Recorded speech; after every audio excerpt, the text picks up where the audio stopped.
আজকের সকালটা অন্যরকম, চারিদিক খোলামেলা। দুদিকে ঠাই দিয়ে অনেক আলো আর বাতাস প্রবেশ করছে। সামনের দিকটা একদম খোলা, বাহিরের দমকা ঠান্ডা হাওয়ার জন্য মন ছুঁয়ে যায়।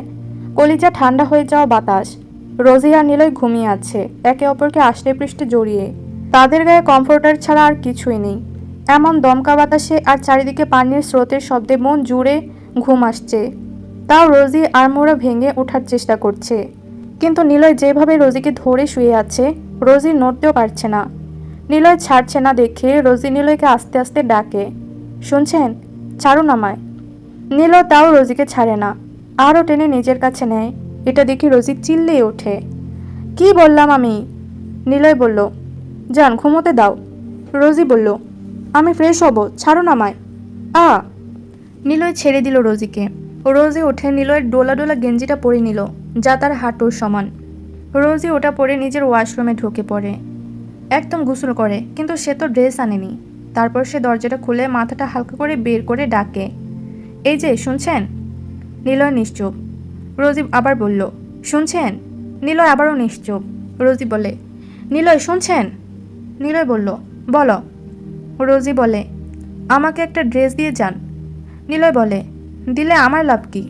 রোজি বলে, মানে এখানে লাভ ক্ষতির কি আছে? নিলয় বলে, অনেক কিছু আছে, এখন বলো কি দিবে? রোজি বলে, যা চাইবেন তাই দিব, আগে ড্রেস দিন। নিলয় কাভার থেকে রোজির ড্রেস বের করে রোজির সামনে যায় আর বলে, রোজ এই নাও ড্রেস। রোজিও কিছু না বুঝে হাত বাড়ায়। সেই সময় নিলয় রোজির হাত ধরে ভেতরে চলে যায়। রোজি আ করে ওঠে। নিলয় বলে, চুপ, এটা আমাদের বাড়ির মতো সাউন্ড প্রুফ না রোজ, সো চুপ করো। রোজি বলল, আপনি আপনি এখানে এভাবে আমার জামা, আল্লাহ। রোজি এগুলো বলছে আর নিজেকে হাত দিয়ে ঢাকার চেষ্টা করছে। নিলয় এগুলো দেখে রোজির হাত ধরে বলে, যান, নিজেকে ঢেকে কি লাভ? রোজি বলে, লাভ বা ক্ষতি আমি জানি না। নিলয় বলে, জানো না তো ঢাকছো কেন, লাভ কি? রোজি বলে, কিসের লাভ লাভ লাগিয়ে রাখছেন আপনি? নিলয় বলল, আরে ইডিয়ট, তোমার সকল কিছু আমি দেখে ফেলেছি। তোমার শরীরের প্রতিটা ভাঁজ, প্রতিটা অংশের মাপ আমি জানি। রোজি অবাক হয়ে বলল, কি, কিভাবে? নিলয় বলল, কারণ সকল কিছু আমার হাতে মাপা। রোজি লজ্জায় মিয়ে যায়, কান দিয়ে গরম ধোঁয়া বের হচ্ছে, গাল রক্তিম হয়ে আছে। নিলয় বলল, যান, লজ্জা পাচ্ছ? রোজি চুপ।